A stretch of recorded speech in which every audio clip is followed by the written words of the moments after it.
Welcome to Really Important Thinking with Dr. Chris Chismore, hosted by Tom and Griffin. We are your hosts, Tom and Griffin. Unfortunately, our illustrious friend, Dr. Chris Chismore, is away on his important research and unable to host the podcast this week. But fear not, dear listener, because he has left us in charge, and we are going to try to do a really good job of a podcast. This week, Dr. Chismore has asked us to talk about trash! It's Sunday, June 7th. It's been a few weeks since we recorded. We're back from break. Yeah, we're back from unannounced break. There's been a lot that's been going on in both of our personal lives, but we, in spite of all of that, we have persisted. I'd say it's been the lack of anything happening in my personal life that's been the big issue. Okay, well, Griffin, we're kind of the yin and the yang of what can be hooning in your life. And we're both at the extremes, which have kind of prevented us from getting to the booth. And, you know, the nice thing about this podcast, because we're guest hosting this, is that it's never really our fault. That's right. You know, at the end of the day, it's like all on Chris. We're doing a favor. Yeah, every single week we do this, we're doing him a favor. And we're doing the world a favor. And we're glad to do it, of course. Yeah, well, of course we're happy to do it because we've developed our own audience of citizen soldiers who, that's right, you know, are incredibly intelligent, heterodox thinkers, as we always say. But, you know, if we miss a few weeks, if we miss a week or two, you know, don't ever blame us. That's what I'm saying. Do you ever think, like, much like the People's Revolution in Iran, that we're taking over the Chris Chismore revolution? It started as a beautiful, honest... Jesus Christ. I can't talk. We have to start all the way over. It started off as a beautiful, honest, intellectual revolution. I don't really know that much about it. And then it was taken over by religious fanatics, you and me. Yes. We are the Ayatollah to Chris Chismore's students. Absolutely. I'm glad it took so long to get there because it made it more worth it. Yes. And in addition to all of that, Griffin has his shoes off and I have my shoes on, which means we've also reached quorum. So, and Tom, I want to congratulate you. That was a very good improv moment you just had. Yeah. You said yes and, which, you know, for any of our students out there, part of if and when we start a Patreon, part of it should just be improv tips. Yeah. I thought you meant that one of the tiers should be called students. Students, which sure. would be very fun. Students, citizen soldiers, dear reader, or dear listener.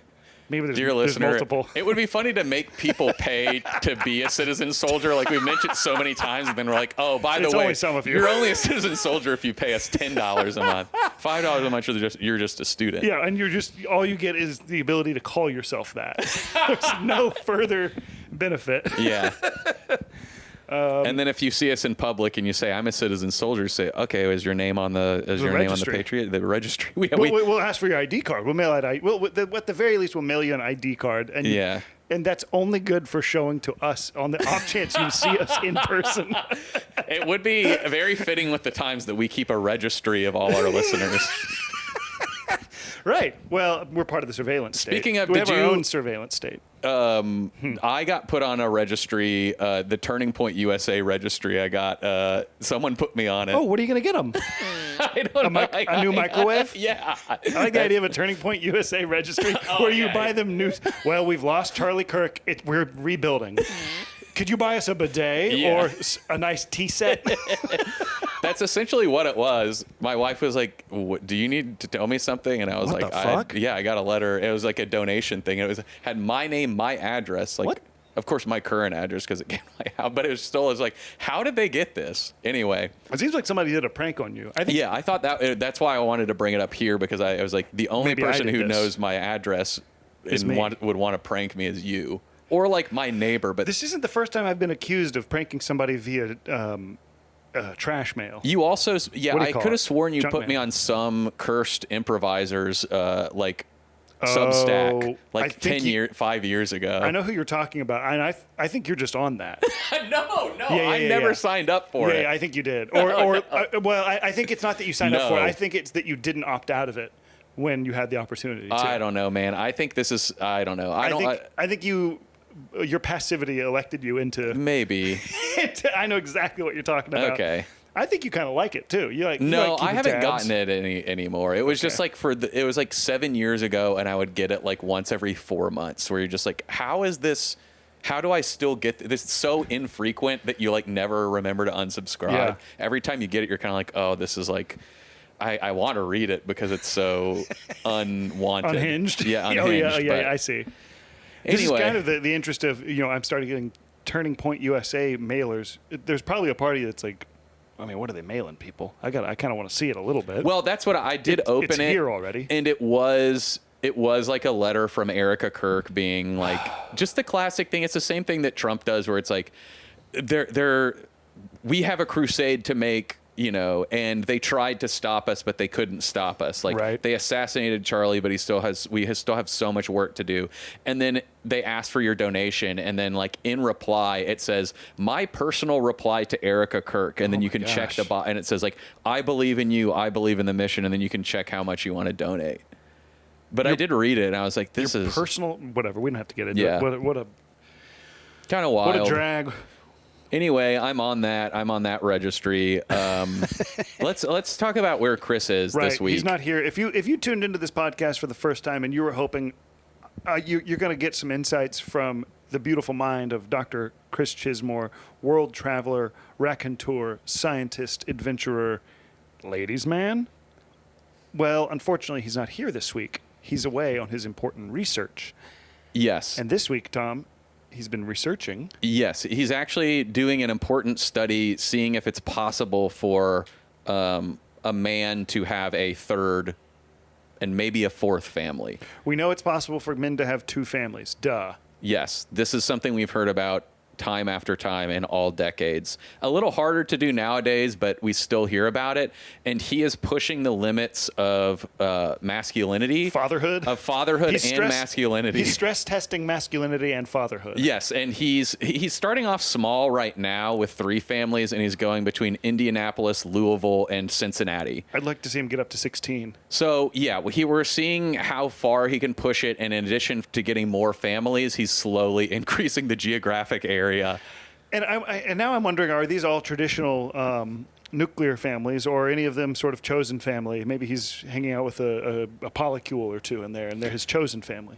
Yeah, I think that will happen as he expands the study. Right. He didn't give me all the details, but that seems like a very Dr. Chismore thing to do. From what I know, once you start engaging with one of those, it starts to take up a lot more of your time than anything else. That's what I was going to say, is it might be risky to get involved with a polycule because that's going to suck up all your time. Yeah, probably not scientific to blend the different types of families. And the strange sexual energy you're going to get from the polycule is going to pull you away from attending to your 3, 4, and possibly 15 other families.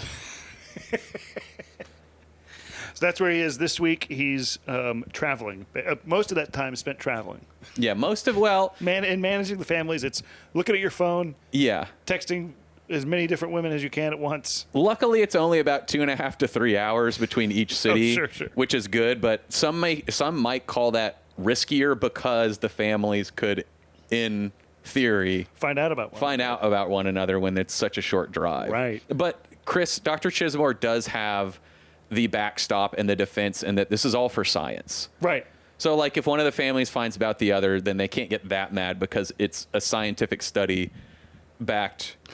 You're saying if one of these broads gets lippy, he can say, "Baby, I'm a scientist."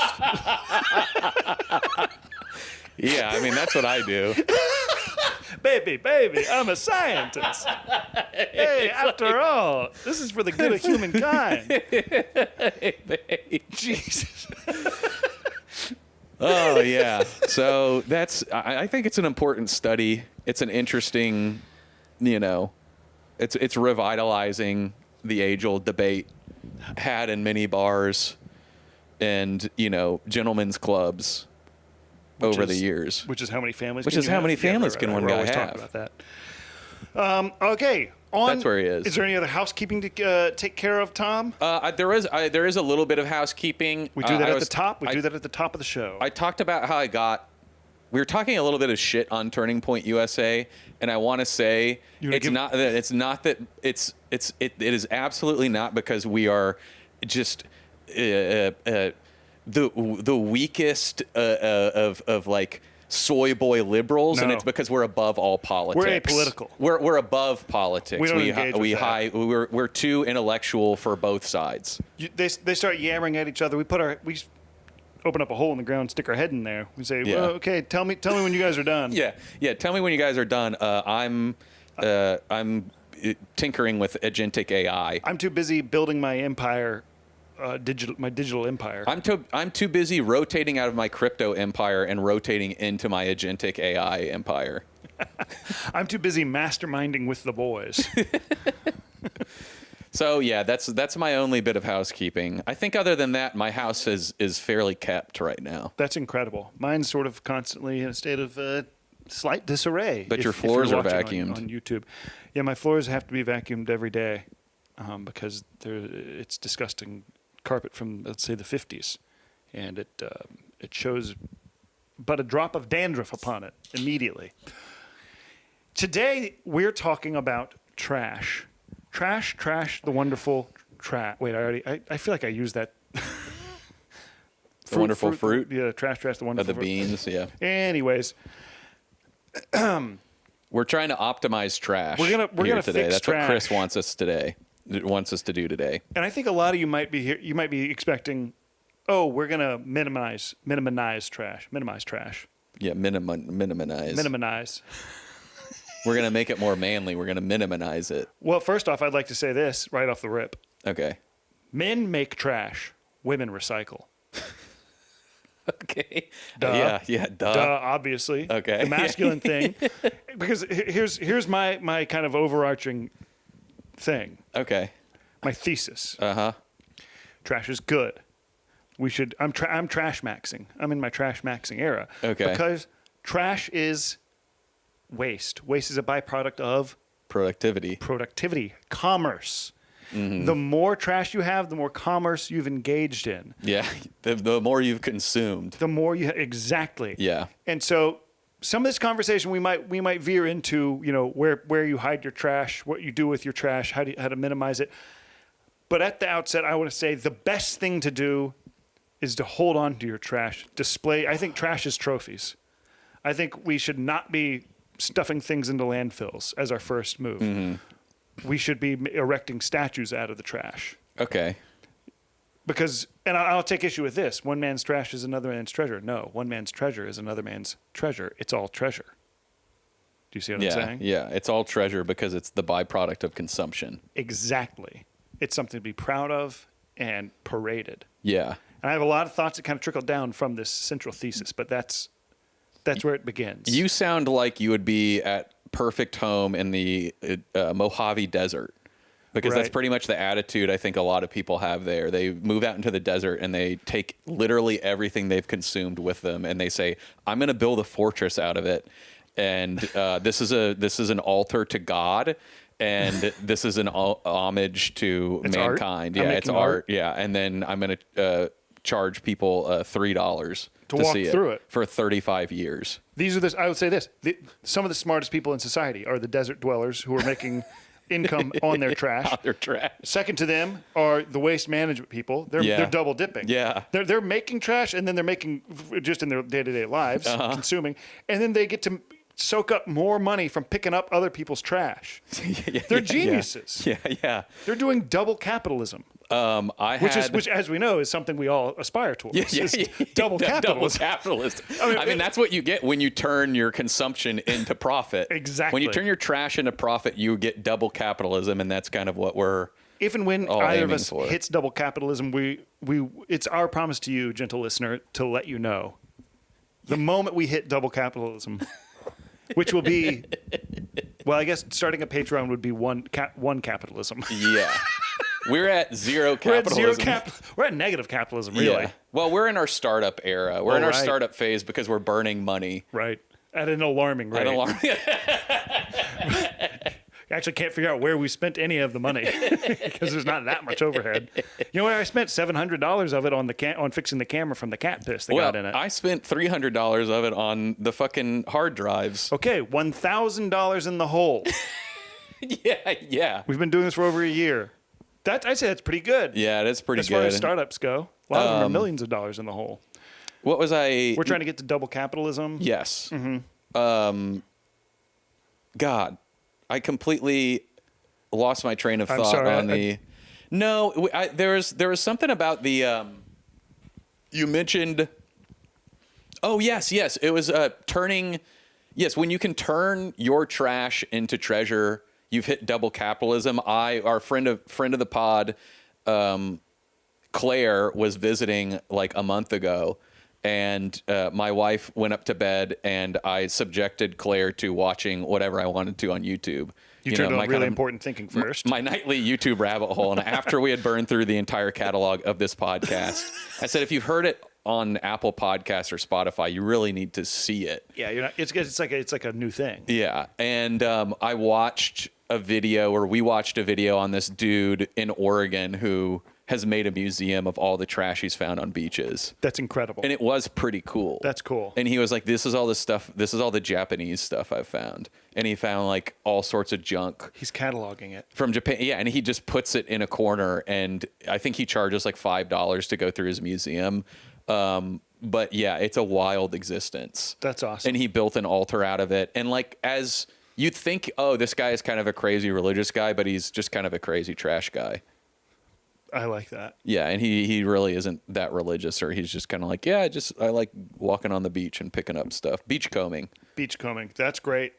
I like that. I like metal detecting is another good Absolutely. good way to accrue more trash. This is you're optimizing trash that somebody else, a different culture perhaps, a different era, a different generation lost. You're gathering it up and you're saying, not into the void you go, come back with me. I've got an old screw. The earth is trying to put it in its own little landfill, and you're saying, no. The earth, you have enough riches already, Mother Earth. Right.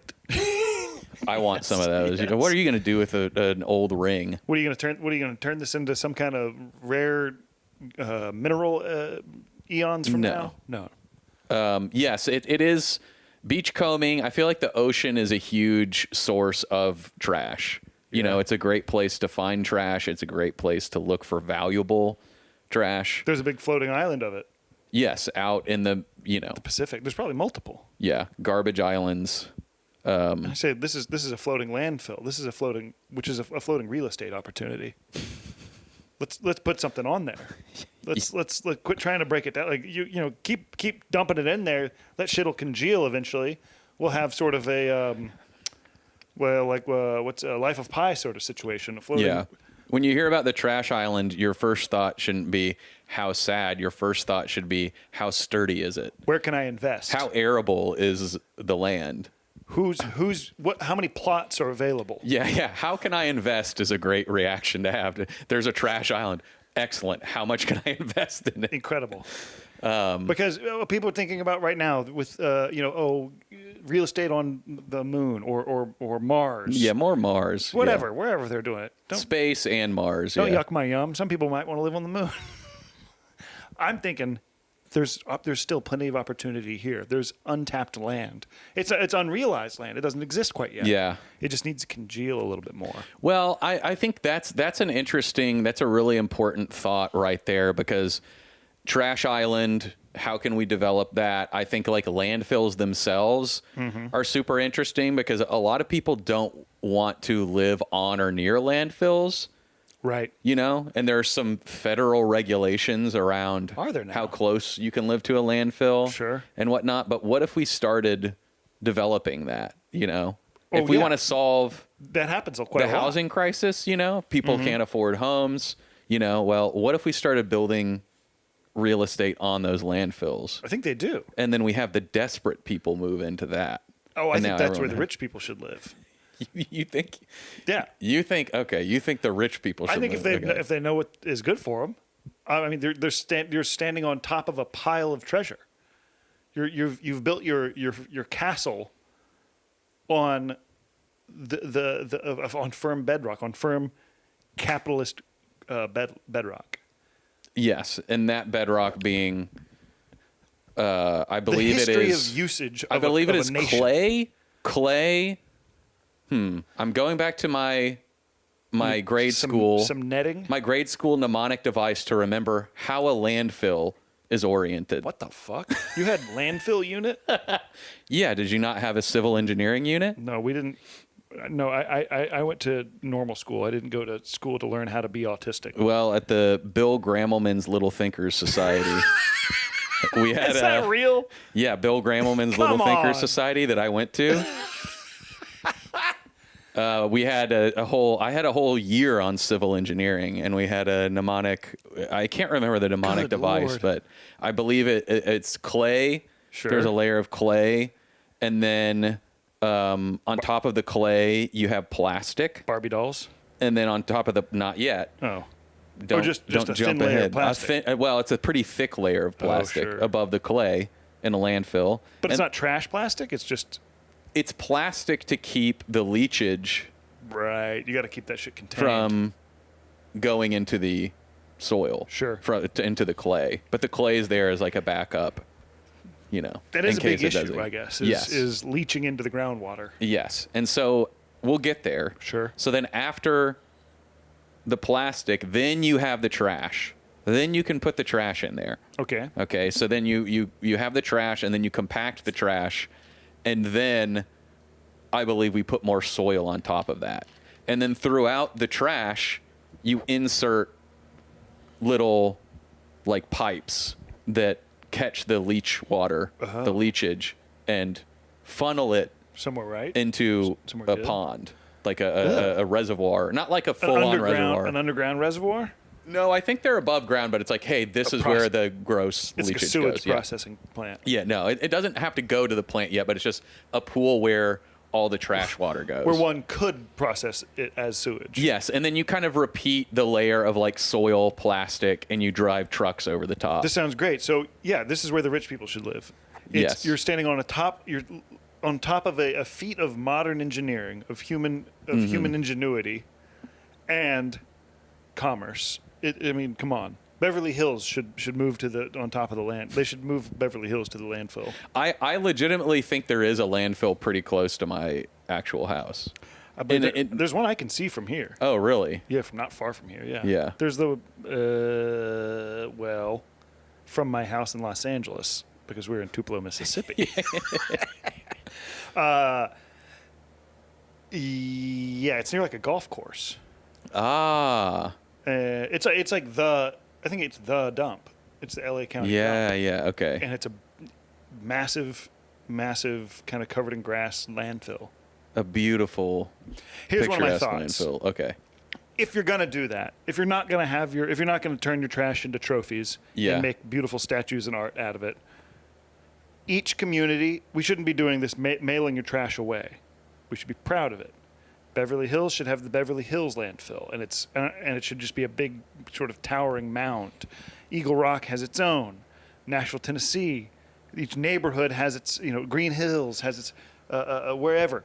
They each have their own little landfill, so you can see what you've produced and how much, and you can gauge how quickly your community is engaging in commerce. I really like that optimization, as I think like if we had wealthy neighborhoods or wealthy areas were required to have a neighborhood specific landfill. Yes. Not only could we gawk at how much Look how consumption much we used. of like we could be in awe of their consumption. Okay, go on. No. Well, each Christmas, think about that. A time for reflection, a time for growth. Instead of gathering around the Christmas tree, this is, Yeah. we're done with this. Maybe you do that as well. Come, little Timmy, let's go to let's go to our community's mound. Yes, well and that's see how much bigger it's gotten. Well, that's what I was going to say is if like Beverly Hills, for example, had a landfill, then at Christmas, all the children could gather around and see what kinds of treasures the wealthy threw away. Sure. And which kind of treasures we could take home. Well, or let that be a lesson. They threw away a full guitar. So should we. If the rich are doing it, there's a reason they're rich, and the reason is in every aspect of their behavior. So you're saying it's good because the people should go see what the wealthy have thrown away and say, we should also throw away this. That away. This is also, if I own something like this, it is also worthless. If you want to I should upgrade my. If you want to be wealthy, dress wealthy. Mm-hmm. Live like, dress for the job you want. Throw away the life you don't want as well. And this is what the rich are doing. They're throwing away, expensive children's toys, organic food that maybe is one day past Best Buy, etc. Throw away. Learn from that. Yes. The rich throw away last season's clothes. So should you. Oh, yeah. Don't donate Single that shit. mother and father. Don't donate. I mean, if you want to living next door to each other and not hooking up for some reason. Wait, what? It's just said single mother and single father. Wow. And I said living next to each other and not hooking up for some reason. First off, but they should be hooking up. Yeah. We all agree they should be hooking up. Yeah, just from a family dynamic perspective, it would be easier on them if a single mother and a single father got together. Then it wouldn't be as much of a burden. Anyway, this gets me what we were just describing, going and looking at the rich people's dump, and learning what you should be throwing away. Mm-hmm. First off, genius idea. Second off, in my perfect world, my beautiful society where we're celebrating our trash as it's the trophies of the day of our output, our energy, our commerce. Well, I don't want to lose any jobs, and that world would require that the waste management, the garbage men, they don't really have much to pick up anymore if we're not taking that stuff to a dump and hiding it, which is again what I don't think we should be doing. Okay. Necessarily, but I don't want to lose the job of the garbage man. Okay. So my solution for that, I've got a plan. My solution for that is they still come by, they still pick up some of the trash from your community's trash pile. But the garbage truck has changed, and the side of it is maybe plexiglass or like see-through a little bit. Oh, it's like those boats in the Caribbean. I don't know or about like that. when you're trying to look at a coral reef. Have you ever been to like a tropical location and they're like, that. see the reef? It's a glass bottom boat. Yeah, it's a glass bottom boat, but for garbage. This is a glass side garbage truck, and they parade it around to other communities, and we show each other what we've done, and you can see. Oh, this is the trash from Glassell Park. Isn't that so interesting what they've done? When we learn about each other, and we maybe grow stronger as a nation from learning about each other's trash. It's like an antiques roadshow, perhaps. Yeah, and like kind of like the ice cream truck, you can hail you can like slow down the garbage truck and be like, hold on, I want something in there. Yes. Oh, and they have a song too. The trash man, here he comes, the trash man. Get a gulp, get a scoop. Everybody have a nice time. It's something like that, maybe. That was off the dome. Let's let the musicians in the audience really one up that.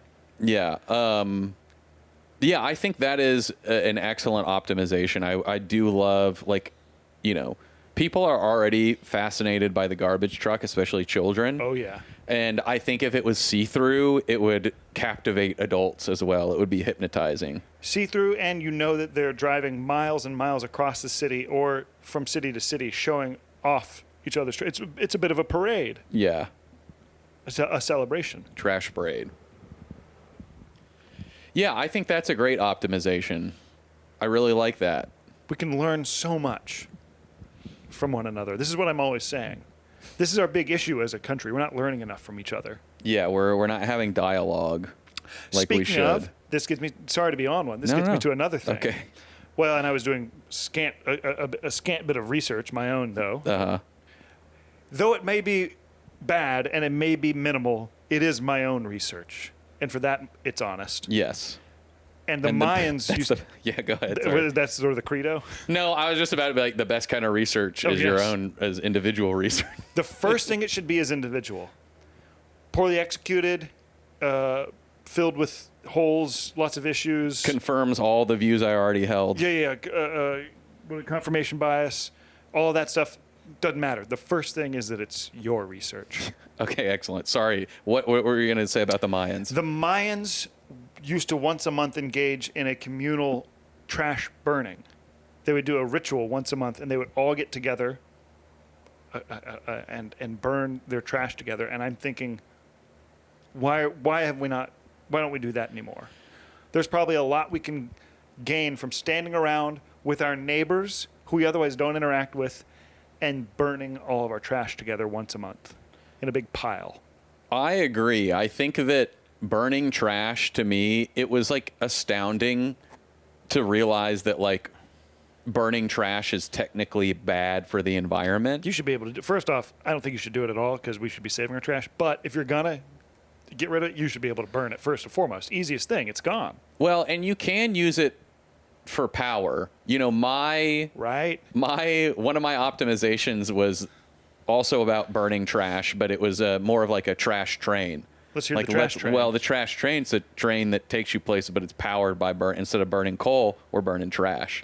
I love that. And we burn trash. It produces what, steam? Is that how it produces trash gas. Okay. Oh, I see. Okay, that's enough. And you know, a lot of regulators and you know, scientists that have taken environmental propaganda might call that pollution. They might say, well, if you just burn trash, that just goes into the atmosphere. But I say that's way up. First off, well, that's way up there, going up there, and that just goes to space. And all I'm seeing in front of me is number one, a cool flame, which means energy. Mm-hmm. Number two, ash, which I can bury and, you know, be done with it. Sure. I think the fact that trash cannot be necessarily like safely burned, you know, is like one of the most frustrating things about being a human being. Yeah, I think it's like why I don't believe in God. You know? Like how can you not, if there is like a benevolent God in the universe, like he would let us burn trash. Yes, like trash, like burning trash would be the way to get rid of it.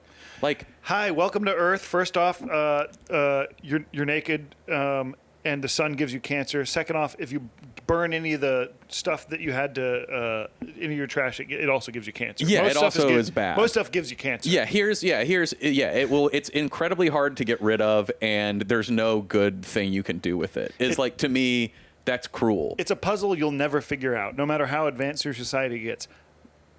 Though, I just had a bit of a brainstorm. Maybe this has been thought of before. Okay. The big trash solution. Again, if you're somebody who thinks we should be... final trash solution. Right. I'm something of a trash Nazi, you're saying. If your big goal is to get rid of the trash, if you think that's good, if we've decided that's what we want as a society, Elon, baby, what are you doing? Pack that shit up in a rocket and crank it towards the sun. Also, another thing once a month we launch a rocket of all of humanity's trash, multiple rockets across the globe, and we launch our trash into the sun. Oh, imagine how good we'd feel. In my mind, we're breathing a sigh across the globe. Look at all that stuff gone. An entire landfill's worth. Like, in my mind, there's like a rocket can't be too heavy. No, it's a rocket. First off, it's the biggest thing we can make. You see how much fire gets lit underneath there? Or you know, not only do you load up the rocket it's powered by trash. Well, yeah, not only do you load up the rocket with trash, it is powered with trash, and then you put a bunch of trash underneath the exhaust, so the trash is getting burnt up. It's exactly. You burn a little bit of it, yes. And then it gives extra energy in shooting the rocket And then what about this? You pilot it with trash. You put all of your political enemies... I was going to say the pedophiles, the rapers, the murderers. Yeah. The people who you put everybody from the prisons, America's prison system. Yeah. Into the rockets, and you send that into the sun. Because everybody in prison is guilty. They're guilty. Otherwise, why are they there? Mm-hmm. And we shouldn't spend any time or resources going back and relitigating any of that. We already did it one time. It's inefficient. Yeah. Put them in the rocket, send them to the sun. Next chapter. Let's move on. Mm-hmm. We can't be living in the past all the time. Yeah. No, trash rocket is a pretty good idea. I like that optimization. I know there is a lot of trash already in space. That's like a huge problem with like when NASA legitimately, I think when you legitimately send any rocket up into space, the amount of trash in Earth's orbit is a massive like puzzle or maze to get through. I was on a camping trip and looked into the night sky, and you couldn't go 30 seconds without seeing up to 3 satellites Yeah. flying through the air. And that's different than how it was maybe even 5 years ago. Mm-hmm. Isn't that crazy? I can't wait to take my child camping for the first time, and we're watching the night sky, and she points up at the stars and says, "Daddy, is that one the North Star?" And I say, "No, honey. That one's the one that sends you promotional texts about our grocery store. That one's Chelsea's dish." It's Chelsea's dish. Well, it's like the flight tracker apps would let you know like where flights came from, where they went to, who's operating it. But they do that for satellites. Yeah, and you get to know which one's Verizon. Yeah, which one's AT&T. That one's where all your eye signature and biometric data is stored. So when you go into the airport and they take your picture, that's which one knows that it's you. It knows up there. And isn't that beautiful? The stars know us, baby. That star knows who you are. Oh, and Daddy, what does that one know? Well, honey, that's the best star of all. That's a floating ball of trash, rocketing through lower orbit, eternally. Yeah, that has some of the richest people's trash in the whole world. Exactly. I think we should be jettisoning a lot of our trash into space beyond Earth's orbit. Mm-hmm. We can't listen. We got a problem. You're right. We've made it hard to get out of Earth. Yeah. We've created a further labyrinth, a further problem. It's already hard enough to get up there. Here's a thought. Open up that ozone again. Just a little bit. Let some of that, and let us burn off some of that trash. Yeah. It goes up into the atmosphere. Let it through the hole in the ozone. What's going on there? How come we're not doing that? Yeah, I think we made a lot of progress there because it's like the ozone hole was just Earth's chimney. You know? Exactly. If you're burning stuff and there isn't a hole anywhere, you're going to smoke yourself out. Right. I'm not going to have a fireplace in this house. It has no chimney. Yeah. If I kick a hole in the ceiling. Yeah. Now I got something. Now we can start burning some stuff. To go. Yeah. Start sending some smoke signals. I do think, or you know what you could also do, and if you can't get a hole in the roof and get a chimney going, Earth's chimney cranking, get us all beautiful gas masks so we can burn as much trash as we want, and then the respirator cleans the air for us.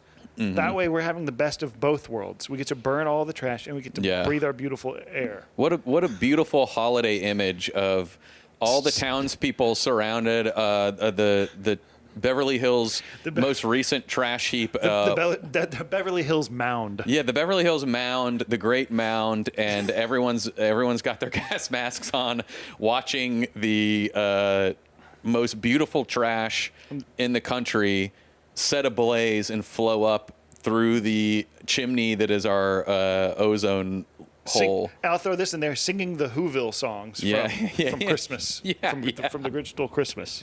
Yeah, and that's kind of the future that we want. There's so many. We've described so many incredible futures, and you can take the trash train to get there. You can if you're living too far away from Beverly Hills. That's right. I think this is becoming way more efficient use of trash so far that we've described. I'm anti getting rid of this stuff. But I'm getting excited at the prospect of the efficient world we're building, using all of this trash so well. Did you look like you had something deep on your mind? No. I didn't have anything that deep.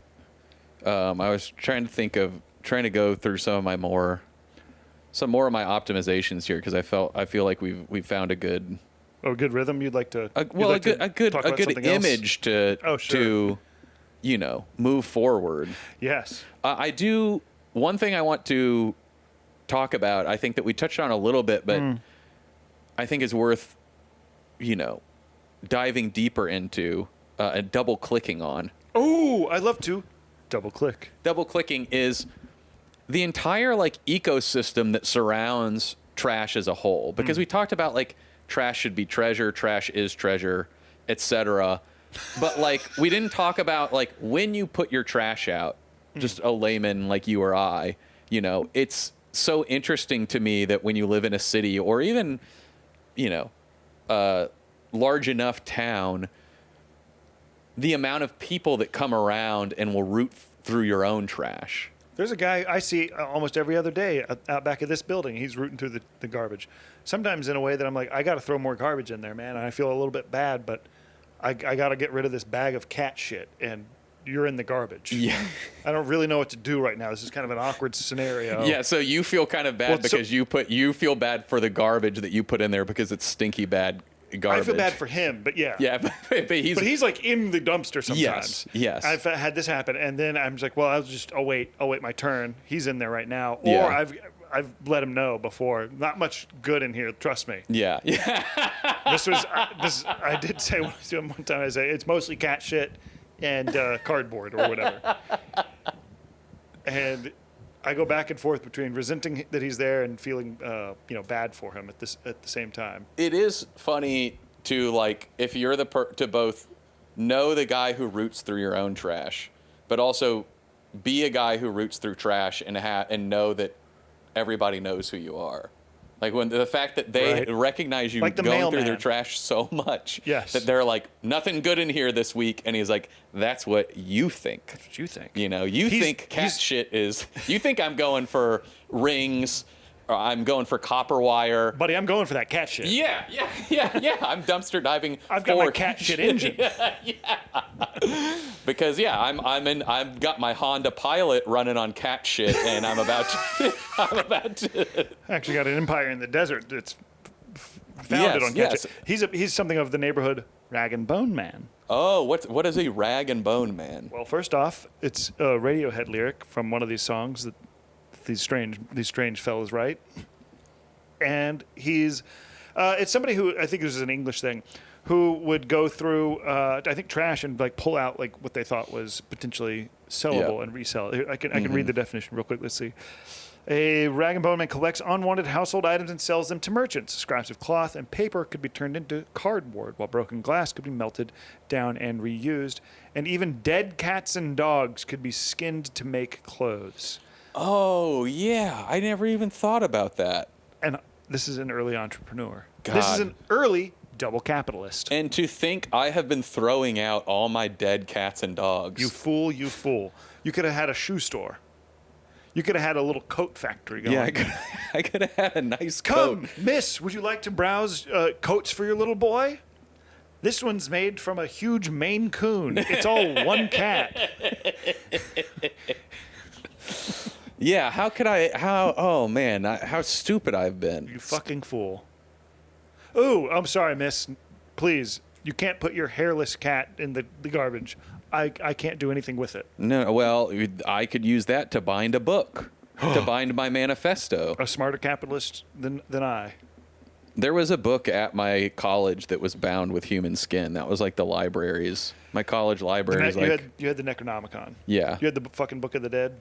Yeah, no, it was a book bound with human skin. I think what was actually inside it was pretty like mundane. Calvin and Hobbes. Yeah. It was Bill Watterson's early works. all in color though. It was all the watercolored ones. Oh, that would be awesome. Yeah, we do have all of Gary Larson's original drawings, Bill Watterson's watercolors, the full Zitz library. One catch: it is all bound together with human skin. Yeah, but the human skin comes from foreskin that we collected from the biohazard waste of the local hospital. That's right. It's baby foreskin. This is dark, man. Not dark at all, because I think it leads us to another really important thought that I hadn't even written down. But like biomedical waste. Oh, sure. You know, every hospital has to dump out organs, baby foreskin, juice, goo, legs, arms, blood, full-on blood. I think they incinerate most of that shit. Oh, yeah. It's a shame that we can just... The one people who get to burn trash, doctors. Yeah. We got it, again, doctors are the enemy of this podcast. Fuckers. Except for Dr. Chris Chismore. Right. I mean the ones who are lying to us all the time. The medical ones, doctors and other scientists we don't personally know. Yes, the ones who have taken the bait of propaganda, who eat it on a daily basis. Exactly. Not us, who are immune to all propaganda. That's right. and our dear scientist leader, Dr. Chris Chismore. It is unfair that they just get to burn Trash. biomedical waste. You wish you could. You know what? Maybe. What about a program where once a month a local from the neighborhood gets to come by and light that fire up? Yeah, I think that would be nice. I think like that kind of lottery system would be good. It would be nice if they would be like, hey, this is you can see it. Like right before we incinerate it, we have like a viewing, an open house. So you can see all the crazy stuff that we've taken out of people's bodies. Here's what it is you stand to burn. Here's what here's all the amputee material. Yes, here's some bones. Here's like a really big cyst. Here's a bunch tumors. of fat. Sure. Yeah, I think that would be incredible for people to see. I would want to see. I don't know if I'd want to see arms and legs. That would be a little bit too much. But I would want to see like this is the biggest tumor we found this week. You know, and we're about to burn it. Strap on this gas mask, and here's a flamethrower. Or you let the person who it came from burn it. Like, say you remove a cancerous tumor, or like a tumor from somebody. Yeah. Like, what a cathartic experience it would be to, once they come out of anesthesia, walk them down to the incinerator and be like, all you got to do is press that button, and you'll watch They should your give cancer you burn a up. menu of ways to do it. You can press the button on the incinerator. Yeah. Here's an AK-47. Yeah. Here's a car. You can a nice car you can drive over it with. You can. Yeah. You. Here's the hospital's Porsche. Here's the hospital's Porsche Macan. You can drive over your tumor with it. If you're gonna charge me $75,000 a night, at least let me drive a Porsche Macan over my cancerous tumor. I think that's a pretty good optimization. I think that's a reasonable thing. Yeah, I think a reasonable ask for the healthcare system. It's not much. It's not much, and we're not getting much out of it already. No. So come on, doctors, write in and tell us why this doesn't work. Okay, I fucking dare you. Yeah, hospitals should be more oriented around experiences rather than get people excited about them again. Well, there's the physical healing experience, but there's also like the therapeutic healing experience, which I think that, you know, it would be kind of like Make-A-Wish. It's like, does Make-A-Wish get rid of the sickness itself? No. But it makes it's therapeutic. It's cathartic. It's great for the child. Yes. You know, in this case, I think running over your tumor, I mean, the tumor is of no threat to you, but you are kind of getting rid of it. And you also Feels cathartic, of course. And real quick, is Make-A-Wish it's only terminal? No. Well, I don't know. I think technically yes, but I think any bad diagnosis, because there are plenty of kids who are like, I was a Make-A-Wish kid, and like I had, like really? You don't, because I mean there are plenty of times when they think, oh, this is not good. Like you have a 10% chance of living. Let's get this kid an audience with John Cena. John Cena, sure. Yeah. The Rock. Well, John Cena does the most. Really? Yeah. I don't know if The Rock does that many, but John Cena has set the record for the most Make-A-Wishes fulfilled. Make-A-Wish is cameo for dying children. It's more than cameo. It is sometimes it's like sometimes a lot of the kids are just like, I want to meet John Cena. A lot of the times though, I think it's like kids being like, I want to go snorkeling in like I want to see a coral reef, or like they will do stuff like that. Experiential. Too. It's not just John Cena shows up. No. It is not just cameo. It is like there are plenty of times when kids just want to go to Disney World or like Legoland, or they're like, I want to train a dolphin or something like that. What do all these children know John Cena from? From wrestling. Jesus. And like John Cena just being still. himself. Yeah, I think they're just like, oh, he's like a superhero type guy. Damn. But like I knew one of my friends growing up had a terminal illness, and I can't remember whether he did Make-A-Wish, but like he survived. Oh my God. And he had kind of a bad life. He kind of would have been better with a little Make-A-Wish. Yeah, but I have seen like some stand-up sets from people before who are like, I was a Make-A-Wish kid. Wow, that's fascinating. Yeah. I've never heard this brand of stand-up comedy. I'd love to organize a night of Make-A-Wish stand-up comedy that's only people who were a Make-A-Wish kid and they survived. I think that would sounds be incredible. very well attended, and it would be so hard to produce. Yeah, it'd be really tough to find. You these could fuckers. find maybe like 2 people in LA. Damn, that'd With be the amount of incredible. comedians we have out there. And the audience is Make-A-Wish kids as well. They didn't really want to be there. Their wish was for something else. Yeah. But we still surprise them. It's a story. Look, if you survive, you pull through, if you gather yourself up by your own bootstraps like these fellas did, you could become a stand-up comedian who's doing this show. Mm-hmm. I think this is an incredible charitable organization I've just described. It's maybe the first charitable organization to just repackage another charity And feed it back to them. Feed it back to them at cost. It's kind of If anything, I'm making a little bit of cash. Back to trash. Yeah, back to the rag and bone man. Well, when we were talking about how there's different types of trash, you said there's medical waste. Yeah. Did you have anything else about medical waste? Because there's other trash we haven't talked about or touched upon. No, yeah, that's true. I was just thinking of medical waste. It's just kind of, to me, the most interesting type of trash. Yeah, it probably is. Well, there's just a real quick name what I could think of. There's light trash, light pollution. Oh. Noise trash. Noise. Pollution. Okay. Trash is pollution. Trash is pollution. Pollution is trash. Trash is both treasure and pollution. Exactly. Okay. So you're saying light. Okay, light we've trash. mostly been discussing physical waste. Yeah. But there's, light trash. Yeah, light trash. There's oral waste. Oral waste. Aural. Sorry. Aural. Oral waste. Auditory which is waste. What? Yeah, auditory waste. Yeah. Jesus, you pervert. Light waste. Light waste. There's emotional trash. Emotional waste. Yeah, emotional trash. I don't know what to do with this. Unrequited love. Yeah. Number one type of emotional trash. Okay. Yeah. Wasted love. Oh, Yeah. The most tragic thing in the universe. I've given some of it. And I've probably received a lot of Yeah, it. I've probably received some of it too. Nice. But the person, it's mainly you just produce emotional trash. Oh, yeah. Some people receive a lot of it. They've got a toxic partner. Yeah, sure. Gotcha. I'm trying to think of any other esoteric types of trash. There's Spiritual trash. maybe spiritual Bad energy. trash. Yeah. Historical trash. What's an example of historical A little trash? story about a little guy who never mattered.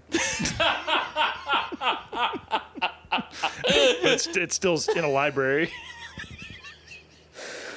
How many examples of historical trash are you encountering on a daily basis? On a daily basis, not much. Not much, I think we're but- doing a pretty good job of containing it. It's in the dustiest books in the library. But you're spending guys like us spend so much time at our library doing Right. research that, Right. and we're fanning through so many old books and microfiche. and microfiche.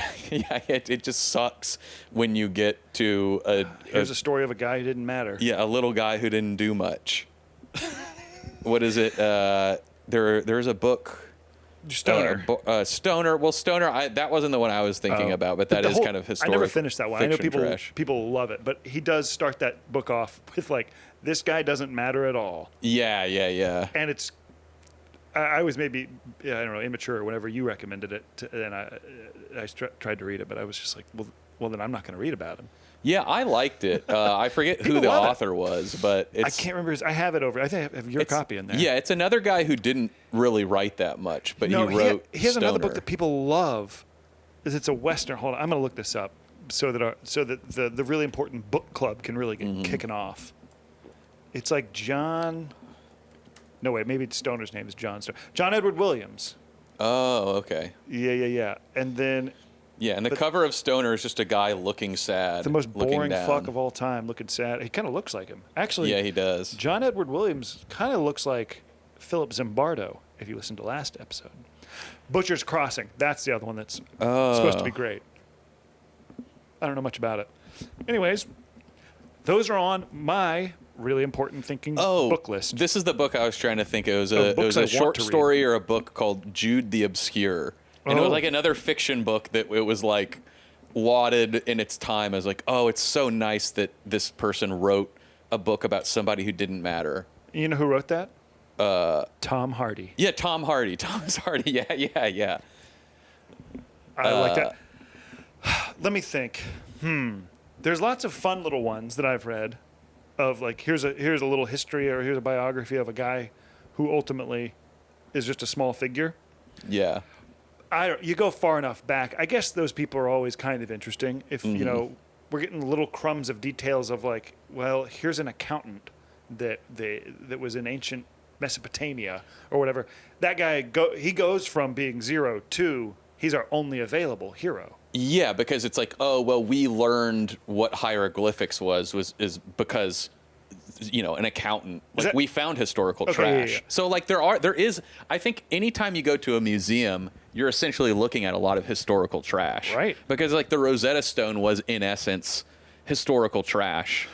That's right. Became historical treasure because it was just like, oh, here's a bunch of like, here's a fucking receipt written in 5 different languages. Mm-hmm. It's kind of like, I wouldn't call it double capitalism, but it is like good. It's double. It's evidence of it's treasure because it's evidence of consumption. And here's the thing of it. It's double life. They had their life. They lived it. They created this ledger to help them while they were living it. Yeah. Then they died. Didn't matter for quite a long time. Yeah. And now they matter again in a huge way. Yeah. And now they're transcending double capitalism. They're doing double life. Yes. They're known again in another era by multiple cultures, maybe more famous than they ever were. Mm-hmm.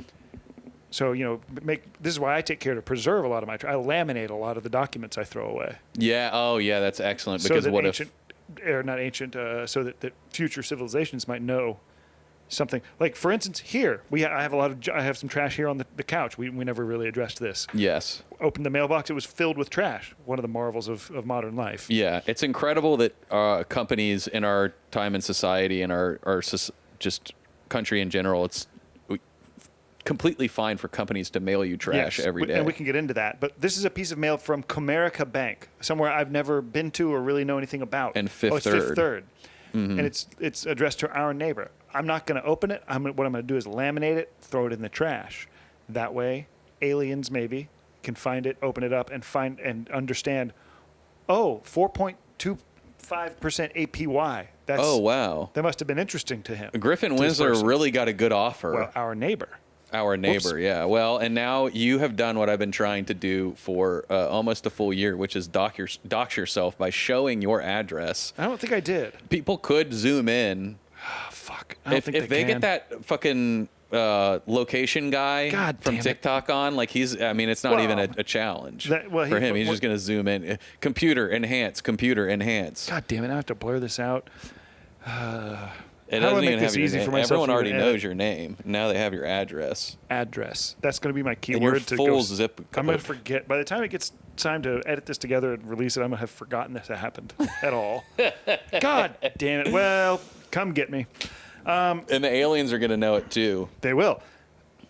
And so to your point, Tom, though, businesses can mail us trash. Why can't we mail them a little bit of trash, It too? is illegal to mail trash, which is a Full sad. trash? Yeah, it is illegal to mail someone trash. At which point is it trash? Because this is certainly all trash. Junk mail should be illegal by that standard. Yeah, but I'm saying I it's didn't ask okay for for this. companies, but it's not okay for private citizens to mail each other trash. But okay. I can't mail money. I can't mail trash. What can I mail? Where did this come from? P.O. Box 44921, Indianapolis, Indiana. If you want to mail Chase for Business a little bit of trash. Okay. I think I could do that, right? I could just mail it back to him. Yeah, I'm sure you could. This is like Is this like somebody's stand-up bit from like the 90s? No, I did see a very funny video online that is this, but kind of digital, where this comedian I follow, Nathan Hare, who's very funny, made a video where he was like calling Domino's to let them know I'm not hungry. Oh, yes. And he was like, hey, I got an email about your like 3-for-1 follow this pizza guy. promotion, and like I just wanted to let you know I already ate. I'm You know? good on that. Yeah. Yeah. They're like, it just wastes everybody's time, but it's Yeah. like that is the email equivalent of Yes. This is also, this reminds me of friends of the pod, the Joy Tactics guys, do thank calling. Have you seen this? Where they just call like a business that they've, I think, like really interacted with at some point, and they just like thank them for something. And it's the same exact kind of bit. Yeah. Where they're just confused and like, okay, Well, we'll let them know that you had a good time here. It's really charming. Instead of leaving you a review, we'd just like to call and say thank you. Yeah. It's It's very funny. It is funny to say, like, yeah, instead of leaving you an online review that's going to help you get more business, I would just like to call and personally. Well, what if I just personally thanked you right here? Yeah. Oh, leave us a review. What if I just shook your hand?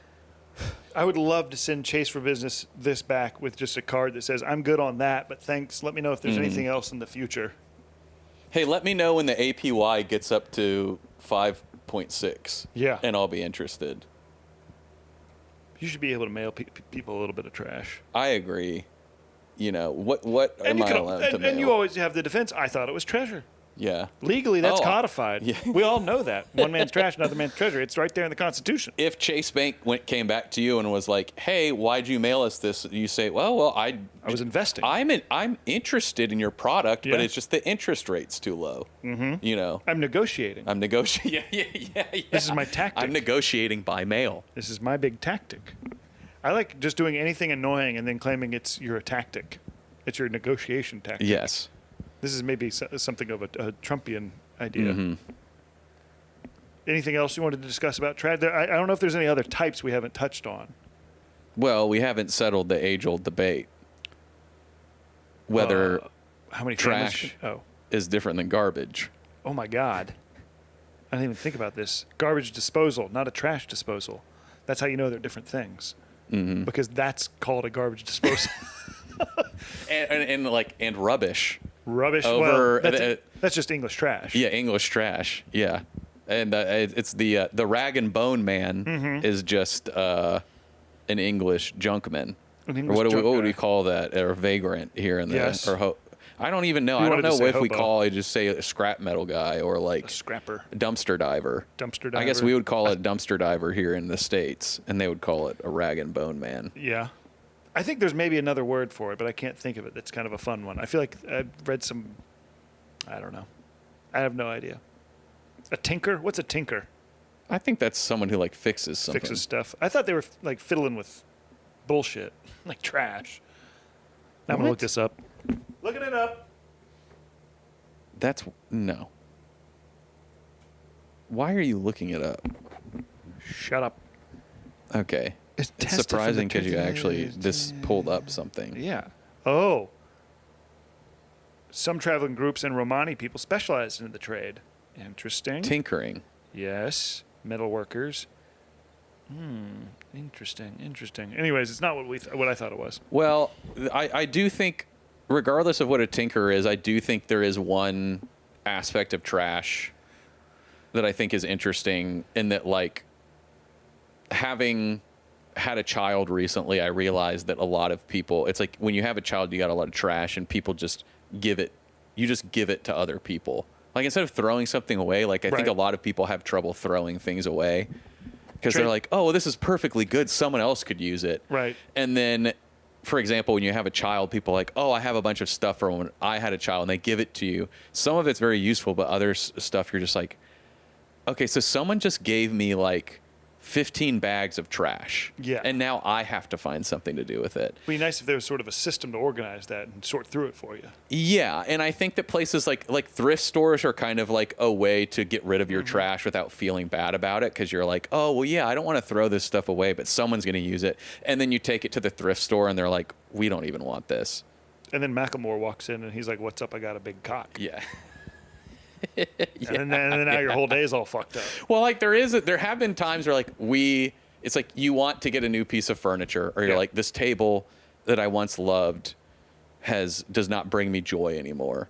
It doesn't Or fit with the new decor. something about this table has pissed me off, and so I need to get rid of it. And then I've taken it to a thrift store or Goodwill, and they look at it and they're like, yeah, we're good on furniture for now. We have too much furniture. And then you get mad. You're like, what? This is good. If not, This is good. Yeah, It's yeah, not yeah. trash. And then they're like, yeah, it's trash. And like it Yikes. really pisses you off hearing the stuff that you own and you think is good is actually trash. you're being told it's trash. You take your clothes to Crossroads, and the kind of the I don't know what you would call them. They're sort of like the hipster behind the counter is like, they're not going to take this. Yeah, hey, buddy, we don't like skinny jeans anymore. We don't want your Yikes. millennial ankle socks and skinny jeans. These are trash. And you're told this is trash. And you said, no, this is stylish. You know. So what do you do in this situation? I think you suck it up and you throw it away. Burn it. Yeah. Or you burn I it. think Yeah, this you one burn should it in burn front it a of little them. bit. You always keep a canister of gasoline in the back of your car and say, okay, if it's trash, then you don't mind me burning it in front of you. Jesus. That's what I do. You flew off the handle at them. It's I would have safe been to. calm about it. Oh, okay. And I said, understood, respectfully, I disagree. Light that match. And then burn it. You still Little do burn they it. know it's already soaked in gasoline. That's probably why they wouldn't take it. I pre-soak it all in gasoline Okay. That's not and a bad. lighter fluid. I haven't taken stuff to the thrift store in a long time. Interesting. Well, I don't have that many things. I'm wondering now if there's some stuff I could get rid of in here. Yeah, I mean, it's mainly clothes, and most of the time Sure. they take it, and like books. The baby clothes thing is like we should not be making new baby clothes. We should just be trading it around. Yeah, and I mean the baby clothes are. It's Especially like the clothes now. are generally helpful. It's like other stuff. Oh, sure. Which I think is generally true of anyone. It's like sometimes clothes are good, sometimes they're bad, but then like there's also other stuff where someone's like, please, you're there to pick up one thing from somebody, and they're like, please take this, or like, while you're here, grab this, and then you leave, and you're like, I don't want this. Like people moving is another thing. When people are moving, Yes. they're like, I don't want to move with this, and they're like, will you take it? And you're like, I don't want this, but then you feel the pressure to take it, and then you're like, okay, well Now I have it. now Yeah. it's trash. I'm just going to throw it away, but I don't want to tell them I'm going to throw this away if you give it to me. Yeah, eventually, for sure, I will. If not immediately. I have a coffee table that is functioning as a TV stand right now from a friend of the podcast, Jennifer Jackson, that she was going to throw away probably. And it's sitting here, and I have been looking for something to replace it with. But this conversation brings me maybe to something that might wrap us up. Okay. What about a trash registry? It's on you to label your trash, to tell and upload. Let us know in this database, trash library, if you will, what's in your bag of trash. We give each bag a barcode of some sort. That way, you know what. If you want to find something, you know where it is. And we don't throw it into the landfill anymore. We don't throw it into the dump. We put it in maybe the catacombs. Oh, yes. Under every city, there's maybe a catacombs or a labyrinth. Yeah. And it's basically a library of trash. Yes. Would be trash items, but really, they're potentially useful. Yes. Oh, I need a little bouncer thing for my baby. Well, it's in the trash catacombs. Yeah, that's a great idea of like, if it's a big enough piece of trash or something that you're like, I don't want to throw this away, someone could use this, you get some sort of barcode, slap it on there. Search it, yeah. Either you could like scan it, you could digitize that, tokenize it, whatever, Then put it in a searchable library, and then take it to the catacombs, put it underneath a city, and then when someone needs it, They search it up. they search it up through the repository. It's helpful for your current man, and it's helpful for future archaeologists. And it also allows for a network or labyrinth to be built underneath a city. And if Which I think we can all agree every city needs. people want to live underneath the ground. They want to explore that kind of thing. They want to explore. It's an event for, again, future archaeologists. A lot of what we're doing here is we're optimizing the experience for the future archaeologist. That's what optimizing trash is about. Yeah. It's about making sure today is better, but that tomorrow is fucking nuts for whoever opens that sucker up. Yeah. Find all kinds of weird stuff under the city. Yeah, it's a time capsule. Trash And- is but a time capsule for archaeologists of the future. And anything that doesn't go in there, we're blasting off into outer space. Some of it, maybe we can aim it right at the sun. Seems like it wouldn't be that hard. Yeah. Maybe a little bit tough. We just blast it into the infinite void. Shoot it at a black hole. Yeah. But maybe alien civilization gets a little bit of it. And they start learning this is what they didn't want. And they're doing incredible. They're blasting their stuff into outer space. One alien guy turns to an alien girlfriend and says, baby, we should start throwing away bags of chips as well. And full pieces of couch cushions or whatever. And then the aliens become a little bit more human. Beautiful. We bind together the entire universe through trash. one fucking great idea. I mean, there is, you know, to me a bit of a cartoon of like aliens getting like the Voyager spacecraft with like the golden record, you know, getting it and then just be like, "Oh, this sucks. This is trash." It's all bullshit. Yeah. It's crazy we don't do one of those every year. Yeah, Golden record every year. Yeah, golden record every year. I was really trying to wrap it up, but now we're on to this. I know. I thought it would be a funny thing to end on, and you kind of had the better thing to end on. No, it is funny that we did send off one really. It's a lot of fanfare around what is potentially just trash to an alien. If they played it and they're like, "Oh, the people on it, the naked people, they look disgusting to me," and the music, I don't know what this is, but it sucks. Yeah, they hear that and they go, "This is like listening to 8th grade jazz." We got real players on our planet. Yeah. They may be going to the Star Wars, the Cantina theme. Yeah. Which I don't know how it goes, but anyways. Well, We hope you had an enriching time. We hope we haven't created too much intellectual trash here for you. In fact, we hope we've created pure intellectual treasure, dear listener. and if you did think this episode was trash, well, you know what to do with it. Blow it up your own ass, dickwad. Is that what you were going to say, Tom? No. Oh. But I was, just going to say, you know what to do with it. Oh, right. Maybe Sorry. they'll burn it. Maybe they'll shoot it up into space. Maybe they'll, throw it away, give it to somebody else. Hey, how about that? How about if you thought this episode was trash, send it to somebody. Jesus Christ. I was doing such a good job of ending on a beautiful image of the universe coming together. And then it slowly has turned into kind of you being depressed about people thinking this is trash. I thought it would be funny. I think it's funny to say, It if is. you think this episode is trash, send it to somebody. Send it to somebody. Maybe they'll find it to be treasure. Maybe they'll find it to be treasure. If you want to comment on anything we've said here today, if you take umbrage with, or you find it incredible, etc., please email us at reallimportantthinking@gmail.com. I think I've responded to just about every email, and we haven't gotten any in a while. Send us some junk mail. How about that? Yeah. Send us a little bit of trash mail. Send us a promotion. Yes. Via reallimportantthinking@gmail.com. That's it for the wrapping up of the podcast. Welcome to the journey. Welcome to the awakening. Tom's You are belly is loved. out. Oh, my belly is out. Oh. You are loved. No one thinks like you. Bye. Damn. Really Important Thinking is produced by Griffin Winsler, Tom Fell, and Dr. Chris Chismore. All fact-checking is done by the MIT Institute for Data, Systems, and Society. Really Important Thinking is engineered at the Stanford Institute of Consequential Noise and recorded at Detweiler Sound in humble Tupelo, Mississippi. When I see my baby dancing, I know it's to that Detweiler sound. Sound mixing by Reed Armband with music by Laser Monster. Tom's costume was provided by Padma Lakshmi with catering provided by Kokomo's Mungo Lounge. Kokomo's, if you can't take her here, you can't take her anywhere.